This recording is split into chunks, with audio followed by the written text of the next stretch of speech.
سورة الزلزلة. بسم الله الرحمن الرحيم. In the name of Allah, the most gracious, the most merciful. إذا زلزلت الأرض زلزالها When the earth is shaken with its final earthquake. وأخرجت الأرض أثقالها And when the earth throws out its burdens. وقال الإنسان ما لها And man will say, what is the matter with it?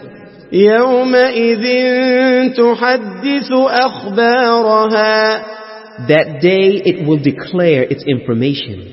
بأن ربك أوحى لها Because your Lord will inspire it.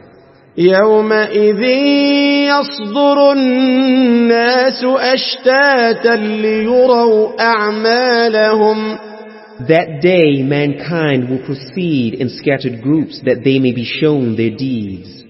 فمن يعمل مثقال ذرة خيرا يره So whosoever does good equal to the weight of an atom shall see it.